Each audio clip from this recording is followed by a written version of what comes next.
Ano kaya sa atin ang nagalit ngayong araw na ito? Huwag na kayo magtaas ng kamay, baka marami. Pero, lalo na kung above 50 ka na, 40, hindi na dapat nagkagagalit. Bihira na lang dapat kasi hindi mabuti para sa iyo. Ang pag-aaral po natin ngayon, pinamagatan natin, minimize anger. Pakontiin na lang, limitahan ang mga galit-galit sa buhay. Iwasang magalit.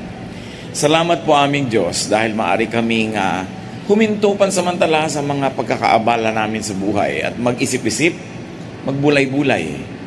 Dalangin namin kayo ang maging tinig na maririnig namin, liwanag na aming susundan, gabay na magpapatibay sa aming paglalakbay.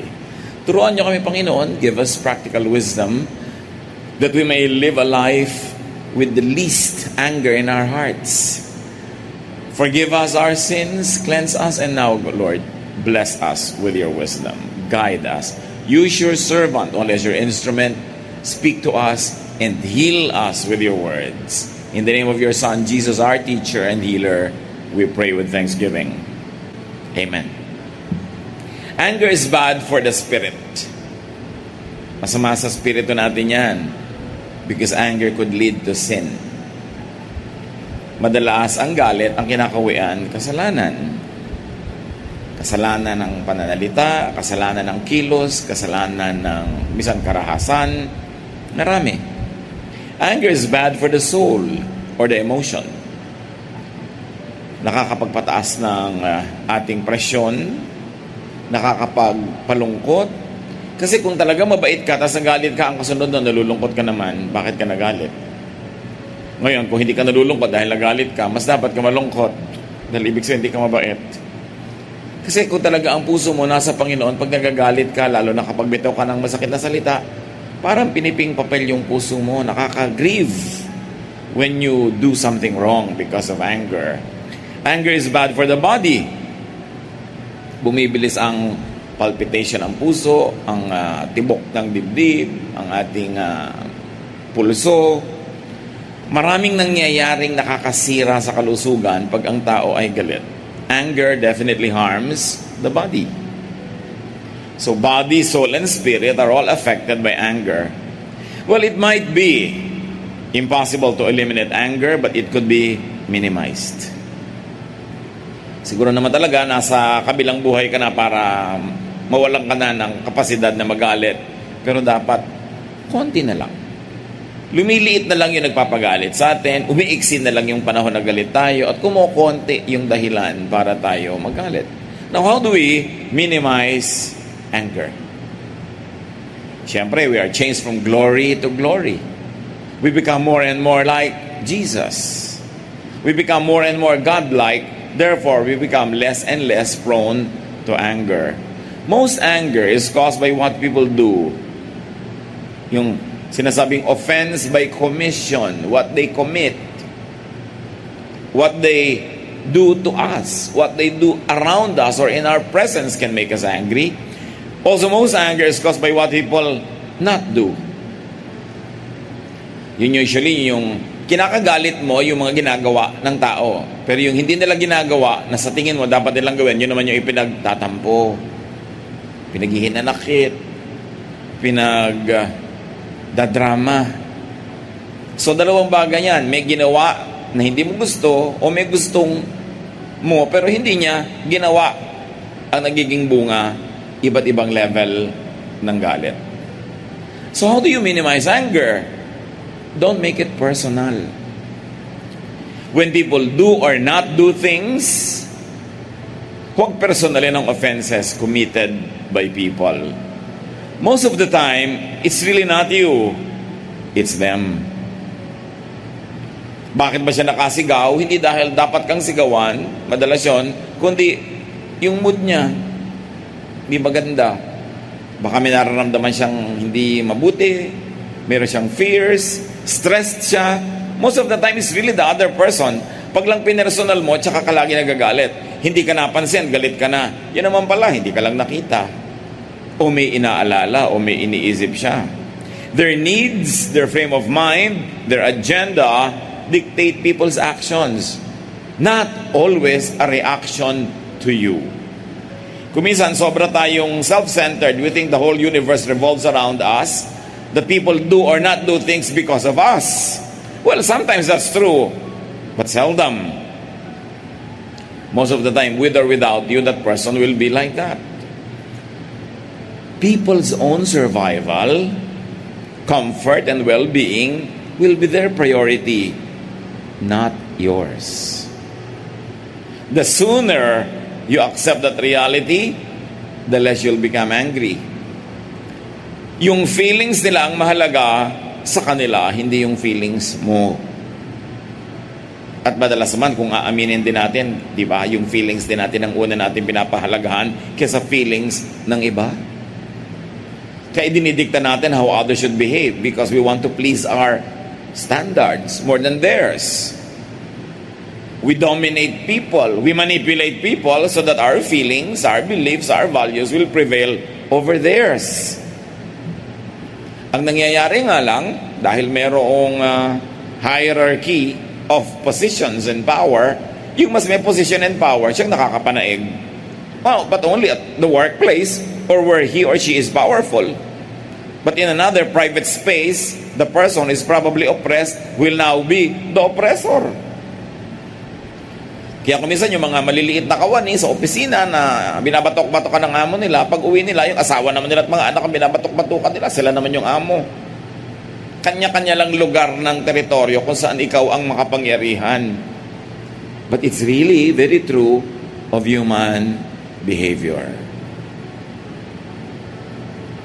Kahit sila ay iyong kapatid, o asawa, o anak, o kaibigan, o nanay mo pa, human nature will make them prioritize their feelings over yours. Tingnan ninyo itong nanay na yan, dalawang nanay na ito sa kanilang Hunger Games. 2 Kings 6, 26 to 29. One day, as the king of Israel was walking along the top of the city wall, a woman shouted to him, "Please, your majesty, help me." "Let the Lord help you," the king said. "Do you think I have grain or wine to give you?"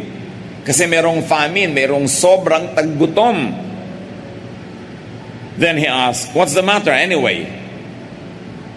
The woman answered, "Another woman and I were so hungry that we agreed to eat our sons." May echo. Hindi nila kakainin ng kabayo ang baka, ang mga anak nila. She said, "If we ate my son one day, we could eat hers the next day. So yesterday, we cooked my son and ate him. But today, when I went to her house to eat her son, she had hidden him."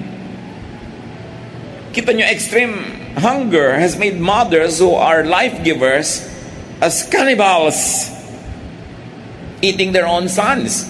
I don't know how you will teach this at Sunday school. Talagang hindi ko yata malaman kung paano ituturo ito. Pero ang point, kinain nila anak nila. Bakit? Nung nagugutom na sila, na ikamamatay na ng katawan nila yung gutom, ang umandar, survival instincts. Tingnan ninyo, nung nabusog na yung isang nanay, kinabukasan tumino, itinago na yung anak niya. Kasi tumino na eh. Gutom lang pala. At alam nyo, maraming tao nababaliw pag gutom. Kaya pagka sa mga restaurant, yung talagang gutom na yung customer, bilisan mo service, talagang baka sabukain kanya pag matagal. Pero pag nabusog na siya, sabi niya, "Sorry kanina iha, nabigla lang ako." Pero kanina gusto ka na niyang kainin. Ang tao na iiba. We are affected, no? By many things. People's behavior can be so powerfully affected, distorted, dictated by many things. One of them, the liver. Did you know that the center of a person's emotion is the liver, not the heart? Naging symbol lang yung heart kasi parang sinisikip yung dibdib mo pagka nagagalit ka, may nararamdaman kang luwag pagka masaya ka. Pero ang totoo, it is the liver that controls your emotions more than the heart. Kaya pag ang tao magagalitin, sabi mo, may sakit ka sa atayan, no? Baka mapagkamala kanyang propeta. Kasi sabi niya, "Oo nga, ba't mo nalaman?" Kasi masyado kang emosyonal. Masyado kang magagalitin. Masyado kang mabilis magtampo. usually may sakit sa atay. People's behavior could be so powerfully affected by testosterone, sexual drive. Kaya yung mga rapist, matapos gawin yung pinaka masama nilang pwedeng gawin, mamaya, iiwan ka rin niya dahil tapos na yung appetite niya. Naiba na yung body chemistry niya. It's all about chemistry.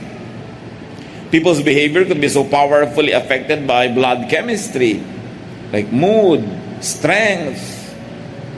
Pag marami siyang adrenaline, kaya niya magbuhat ng refrigerator mag-isa, lalo may sunog. Pero subukan mo, on a fair day, 3 tao hirap. Naiiba ka eh. Dahil yung nararamdaman mo, may threat. You're affected by brain electrical activity. Kaya may mga tinatawag na temporary insanity. And of course, you are so powerfully affected by internal and external forces, even the tides. Kaya may mga taong iba ang mood pag lusaw ang buwan. Meron naman lumilipad pag buo ang buwan. Iba-iba. Kanya-kanya. But we are affected by the environment. So, hunger also can affect people. Alam nyo kung bakit halimbawa yung mga senior citizens, iba ang pila sa mga fast foods. Akala nyo dahil lang matanda, akala mo naman kung sino na dapat maunang iserve. Kasi maraming matanda diabetic. Masamang magutom. Ikamamatay pagka nag-hypoglycemia, bumaba masyado yung sugar. No? So kailangan pagbigyan mo, madaliin mo na yon. And people are changed by survival instincts. We have heard of many stories of cannibalism, of both people escaping repressive regimes and many people riding on rickety boats. Tapos mawawalan sila ng gasolina o makina sa gitna ng dagat, magkakadagutom-gutom na sila doon, namimili na sila kung sinong una nilang kakainin. You could be the next sashimi. Pagka nagugutom ang mga tao at walang personalan, diba? People could be very powerfully affected by their genes, by their nature. May likas ang tao. Bata pa lang kita mo na. Ang mabuti lamang, pag kumikilala sa Panginoon at nagsasubmit sa power ng Panginoon, nababawas-bawasan, umaamo-amo. Pero subukan mong sobrang kantiin ang pride, ang dignity, ang emosyon, lalabas din yung nature. Sasabi mo, ganyan ba Kristiyano? Ay, ginalit mo ako eh. Ganun. Kasi mabait lagi pag hindi galit. Subukan mong galitin si sister. Psalm 103 verses 13 to 14, God knows we are made of dust. Alam yun ng Diyos. Alam niyo kung bakit mapagpatawad ang Diyos? Because He knows how we are made. People do not always mean what they say. Sometimes you get angry because of what people say. But people don't always mean the words that come out of their mouths. Minsan, nabibigla lang. O kaya dala ng galit o pride kung ano-ano pinagsasabi. O may audience, may nanonood, nagpapasikat lang siya, pero kung kayong dalawa lang nag-uusap, hindi naman yun ang sasabihin niya eh. O may mga insecurities o fears, mga takot, and because of that, they become overly defensive, which could become they become so overly defensive which could become offensive. There's a very thin line between defense and offense. At pag ang tao threatened, hindi siya secure, madali siya magalit. Kaya yung mga hindi secure about themselves, about how much they are loved, selosa. Pero kung secure na secure, less ang pagiging seloso o selosa. People are always able to say, are not always able to say what they mean. That's what we mean. Hindi laging kaya ng tao na ipahayag kung anong tunay niyang nadarama. Hindi lang eloquent. So yung narinig mo, hindi naman pala talagang ganun-ganun yung gustong sabihin. Hindi lang magaling magsalita. Limited ang vocabulary, o hindi magaling mag-present ng mga ideas. So bibigyan mo yun ng pwesto sa puso mo bago ka magalit. People are not always able to do what they intend to do. Hindi ko mo napabayaan ka, ibig sabihin, Pinabayaan ka. Sabi mo, lagi mo akong pinapabayaan. Hindi kita pinabayaan kahit kailanman. Kaya lang, napabayaan kita. Yung mga ganun eh. Bakit mo ko tinapakan? Hindi kita tinapakan. Natapakan kita. Diba magkaiba yun? So hindi ko mo nagawa, sinasadya. At kung mo may sinasadyang gustong gawin, hindi naman laging nagagawa. Kasi nagkakamali. Nagmimintis, lumilihis ang tao. People do not always intend what they end up doing. Hindi lahat ng nagagawa, yun naman talaga ang balak gawin. So kung minsan, kaya ka nga napatay, hindi ka naman balak patayin. Pinrovoke mo, napatay ka tuloy. Kaya kahit sa court of law, iba yung premeditated murder, iba yung homicide, iba yung self-defense. Kasi magkakaiba ang pinagbumulan. Si Paul, iisipin natin, itong Paul na to, model na to ng pagiging makadiyos, etc., etc. Pero anong sabi niya sa Romans 7:15-20? I don't understand why I act the way I do. I don't do what I know is right. I do the things I hate. I know that my selfish desires won't let me do anything that is good. Even when I want to do right, I cannot. Instead of doing what I know is right, I do wrong. And so if I don't do what I know is right, I am no longer the one doing these evil things. The sin that lives in me is what does them. In the explanation ni Paul, alam ko yung tama, alam ko yung mali. Gusto kong gawin yung tama, pero ang nagagawa ko pa rin ay mali. So, ibig sabihin, merong maling nakatira sa akin. At paminsan-minsan, o madalas pa nga, yun ang nakakapanaig. Kaya ang mahalaga sa atin, mahalin natin yung tamang nakatira doon sa tao, at ang kamuhian lang natin yung maling nakatira sa kanya, pero hindi siya. That's why Jesus loves the sinner while He hates sin. Kaya napaghihiwalay. Kapag may taong bumibigo sa'yo, gumagalit sa'yo, ihiwalay mo yung mali niyang ginagawa doon sa kanyang tama at makadiyos na pagkatao na napapanaigan kong minsan nung evil nature, nung sinful nature. Pag napaghiwalay mo yon, dadali sa'yo na huwag masyado magalit. Kung kilala mo mga ninuno ng asawa mo, may ninuno siyang mabait, pagka ang bait-bait niya, sabi mo, ito yung genes ng lola niya. Pag bigla siya naging bayolente, ito yung genes ng isang lolo umaandar. Kasi maraming genes na nakatira sa atin. Ilan ang kamag-anak nyo, ilan ang lolo at lola nyo, pag binalik nyo kay Eva at Adan, di ba ang dami nun? So paminsan-minsan, nananaig si ganun. Kaya kuminsan, kahit magkakapatid, magkakaiba na ugali. Kasi ang daming pwedeng pagkunan sa genetic pool. Kaya dapat maunawain ka. Can a leopard change its spots? Can an Ethiopian change his skin? Sabi sa Bible, the obvious answer is no. Dapat matuto tayong tumanggap ng likas at natural sa ating kapwa. Asahan natin na sa tulong ng Panginoon, yung mga rough edges ay maging smooth, yung mga pangit na ugali ay ma-minimize, pero it is unrealistic to expect sainthood from humans. We can only be saints once in a while with a whiff of the wind, with the twinkling of an eye. Then suddenly, that nature that Paul talks about as his sinful nature can prevail. At pag mag-aasawa kayo, yayakapin nyo, tatanggapin, mamahalin the two natures. Kasi hindi naman pwedeng paghiwalayin yun eh. Hindi pwedeng hatiin ng tao. So, laging pag may nagpapakounsel sa atin, kung handa ka na ba magpakasal? Opo, handang-handa.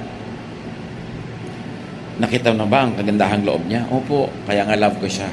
Nakita mo na ba yung pangit na ugali niyan? Nakita mo na ba kung paano yan magalit? Nakita mo na ba kung paano mag-behave pag gutom na gutom?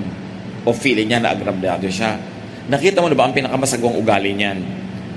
Parang hindi pa po. Iha, hindi ka pa handa magpakasal. Kabiyak lang niya yung papakasalan mo, yung maganda mo nakita. Yung pangit. Kasama yon. Pero 3 years na po kaming mag-BF, hindi ko po nakita yon. Baka 7 years bago lumabas. Malay mo. Kaya yung mga iba, down the road, doon nawawala ng gana Kasi doon palang lumabas. Yung iba naman, down the road, doon palang ginanahan sobra dahil doon lumabas yung magandang ugali. Pero pag magpapakasal ka sa tao, buong-buo mo tatanggapin. Kung hindi ka willing, huwag kang magpakasal. So how do you minimize anger? Don't expect too much from people. People are people. People are human. They are folded and hung. They are fossils. Ang mga tao para mga brands. From the beginning, early on, as soon as possible, accept the human nature is corrupted. That it is selfish and could be unkind. Alam nyo, sa mga nagmamahala, ang pinaka-rude awakening ay yung ma-realize mong unkind sa'yo yung minahal mo. Pero mangyayari at mangyayari. Kasi hindi ka naman nagpakasal sa anghel Nagpakasal ka sa tao. Genesis 6:5, the Lord saw how bad the people on earth were, and that everything they thought and planned was evil. Nakita na yun ng Diyos. So yung human na yun, pwede mo maging father or mother. Hindi naman ka magulang, mabait sa anak. Pwede mong brother or sister yan. Or son or daughter. Sarili mong anak, pwedeng hindi maging mabuti sa iyo Pwede yan yung friend mo, neighbor, schoolmate or workmate, subordinate or superior, people you meet and coexist with every day. Anybody, everybody is human. Mas maaga mong matanggap, mas luluwag sa dibdib. When that sad truth emerges, remember what the Bible says about human nature, that God sees that all they think of is doing evil. Then understand people and forgive. Mga kapatid, yan ang pinakamalalim na balon na pwede mong paghanguan ng pagpapatawad. Yung ma-realize mo na ang tao ay tao. That we are made of dust. John 8:32, truth will set you free. And when you have a truthful grasp of the human nature, you will be free from too much expectation. Therefore, you will be free from too much frustration, and you will be free from too much capacity to be angry. Magiging maunawain ka. Truth sets free. Truth sets you free. And others free also from your unrealistic expectations. Kaya ka lang naman nagagalit, yung expectation mo unmet. So minimize your anger. Don't give too much if all you expect is appreciation. Kung magbibigay din lang kayo, ang inaasahan nyo pala ay papuri, pasalamat, pagtanaw ng utang na loob, huwag na lang kayo masyado magbigay kasi mabibigo kayo. If all you expect is gratitude, remembrance, payback, profit, or gain, or even love, your expectation could be the cause of your pain. Because people are generally ungrateful. Luke 17:17, the Lord healed 10 people who were lepers. Only one returned to thank Him. Jesus asked, weren't 10 men healed? Where are the other 9? If you're going to base your statistics on this verse, it means 90% of people are ungrateful. Hindi lahat ng pinaaral mong pamangkin, maaalala ka. Hindi lahat ng tinulungan mo, maaalala ka. Hindi lahat ng pinautang mo, magbabayad. 10% lang ang grateful, according to this, kung gagamitin mong basihan. Check your life. Sabi niyo, oo nga, totoo ba to or not? Ngayon ang tanong, kayo ba'y kasama doon sa 10 o sa 90? Baka naman ang galing-galing natin mag-isip ng mga ungrateful, yung pala tayo rin. Huwag kang masyado magpakamartir kung magtatanim ka lang dahil umaasa ka nga ani. Totoo. Sabi sa Bible, lahat ng nagtatanim may umaani. Pero, magtira ka sa sarili mo. Kaya marami kang itinatanim na buto kasi hindi lahat ng buto tumutubo. Kaya dinadamihan mo yon. Kaya maliliit na isda, sama-samang lumangoy kasi pag kinagat sila ng mga pating, kinain sila ng mga kung ano-ano, sa dami nila, busog na yung kumakain, hindi pa siya, titigil na, may matitira. Pero merong makakain. Huwag todo bigay. Para kung hindi ka ma-appreciate, hindi ka mamahal, hindi ka masuklian o magawa ng mabuti, hindi sasama ang loob mo. So meron kang mahal na mahal ngayon, bigay todo mo, pati savings mo. Pag hindi ka minahal niyan, okay lang ba sa'yo? O syempre hindi. Di mo bibigay lahat. Hindi pala okay Dahil malamang di niya ibabalik. Marami na tayong nakilalang kawawa mga paraluman, nakipag-joint account pa sa mga nobyo. Tapos tinakbuhan, dala ang passbook. Iiyak-iyak. Ano kinakalungkot mo yung passbook mo o yung kalungkutan? Pareho po. Wawa ka naman. Kaya nakiki-joint account sa mga nobyo hanggang hindi kayo kasal. Kasal na nga, nadedenggoy ka pa kumisan Diba? Ngayon, kung willing ka naman maging martir, hindi ka sasama ang loob, sige, ibigay mo lahat. Pero kung umaasa ka ng sukle, kapalit, huwag mo ibigay lahat. Kasi paano ka nabigo ka? Magtira. Totoo, pag naitinatanim, may aanihin. Pero ang ani mo, ay hindi laging galing dun sa punong itinanim mo. Kumisan, tanim ka ng tanim dito, yung pala sa iba ka aani, doon ka binibigyan ng Diyos. Marami sa punong itinatanim mo, hindi mamumunga ayon sa inaasahan mo. Madala sa ibang puno ka aani. Kaya ang mahalaga rin naman mga kapatid, dapat payagan yung may umani sa inyo kahit yung mga taong hindi sa inyo nagtanim. Kasi aani rin kayo sa taong hindi nyo tananiman. Ang suma total niyan, nagtanim ka, aani ka. Pero huwag mo laging asahan na yung specific tinaniman mo na doon ka aani. Madalas hindi yun ang katotohanan. Pero kung gusto mo maging bayani o martir, be prepared to be ignored or forgotten. Kahit walang thank you, sige, bigay mo todo. Kailangan lang alam mo kung anong pinapasok mo. Para hindi ka nagsisisi o naninisi pagkatapos. O ang dami-dami babae nagtiwala sa nobyo, ibinigay ang lahat-lahat. Hindi pa nagyegeray, nakasuko na ang bataan. Pagkatapos sinakbuhan, iiyak-iyak. Kasi nagtiwala ka. Alam niyo ba na yung nagtitiwala lang ang nadedenggoy? At ang pinagtitiwalaan nyo lang ang pwedeng manloko sa inyo.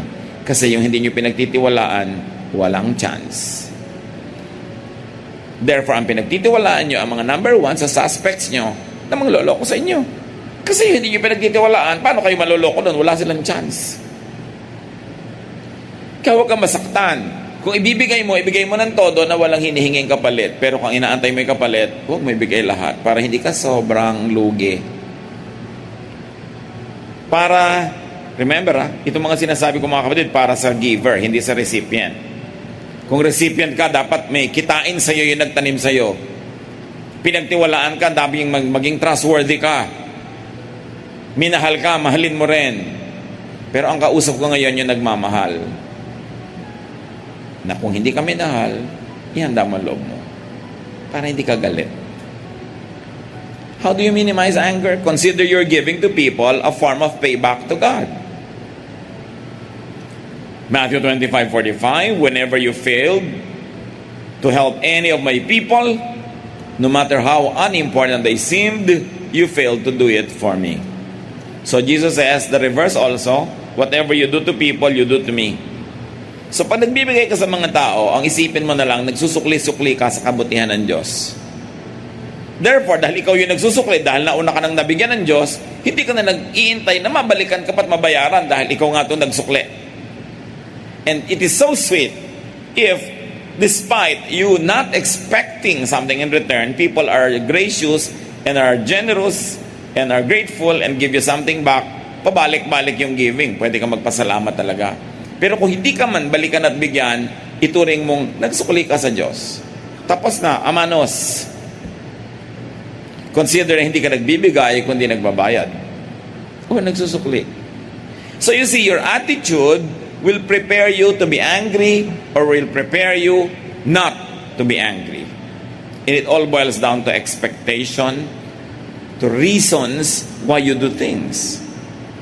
How do you minimize anger? Remember your own shortcomings and need for understanding and forgiveness. Today you understand and forgive. Tomorrow you get understood and get forgiven. Today you don't understand and don't forgive.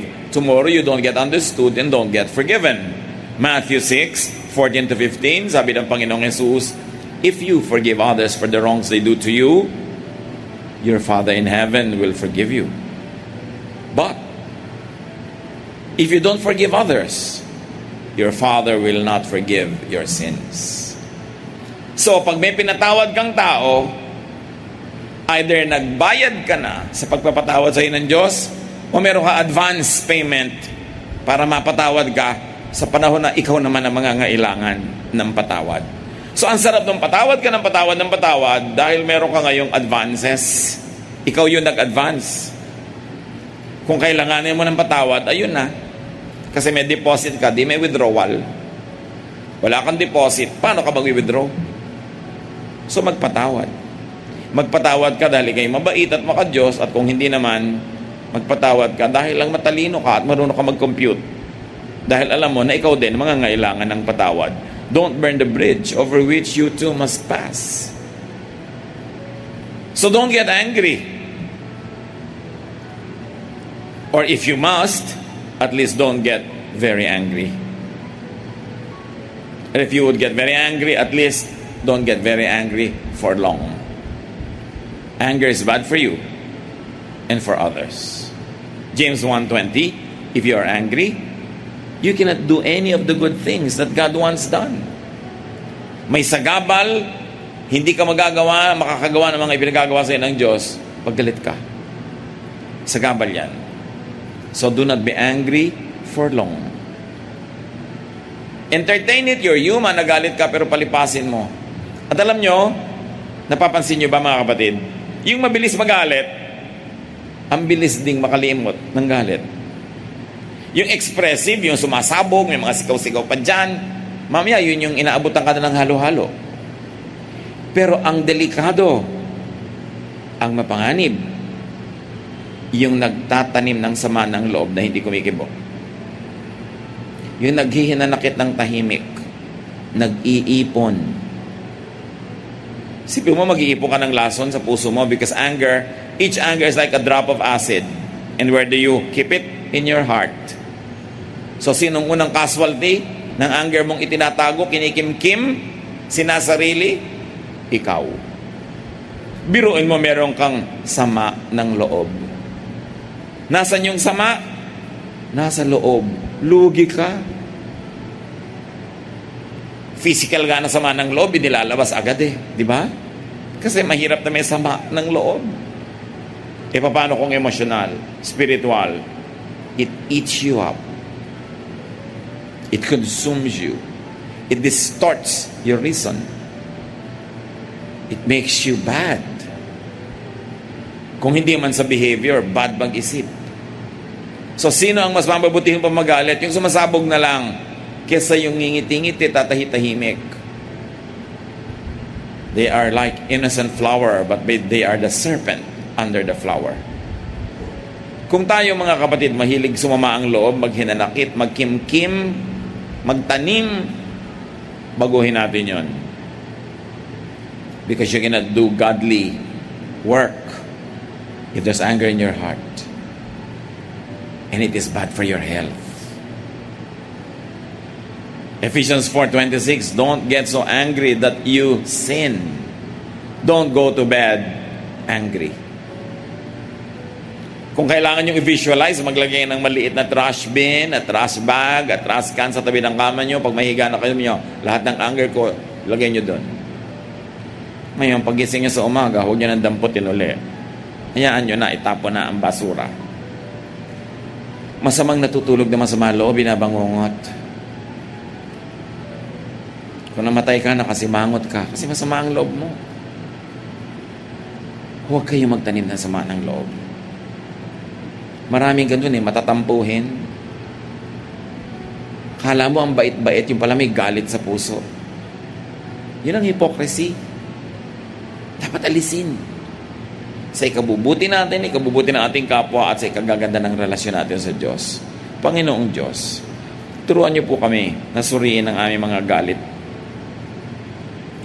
Na kung magagalit kami, dahil hindi maiwasan, huwag na magtagal. At matuto rin kaming mag-restore ng mga relationships. Higit dyan, Panginoon, turuan niyo kaming huwag manggalit ng kapwa. Huwag maging katisuran na kami ang dahilan kaya sila nagagalit. Make us sensitive to the feelings of others, especially people to whom we have duties to perform. Sa mga taong may pananagutan kami dahil sa relasyon, turuan niyo huwag namin silang galitin sa pamamagitan ng pagiging tapat sa aming pakikitungo sa kanila. Suriin niyo kami, Lord. Patawarin niyo kami kung kami ay madalas makalimot at magalit. At ipaalala niyo ang mga bagay na ito at sariwain niyo sa amin parati para matukso man kami magalit. Makadapo man ang galit sa aming mga sanga, ay hindi ito magtagal at magpugad doon, kundi agad-agad naming itaboy dahil hindi mabuti sa amin, hindi mabuti sa kapwa, at ayaw niyo na pamugaran kami ng galit. Teach us, Lord.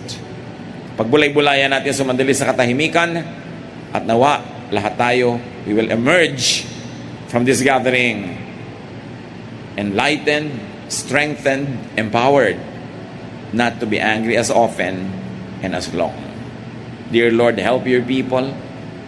Teach us to receive your grace of forgiveness and the spirit of forgiving.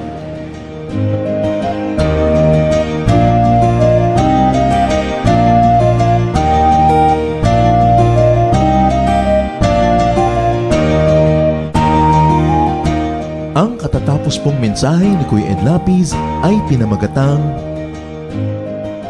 Minimize Anger.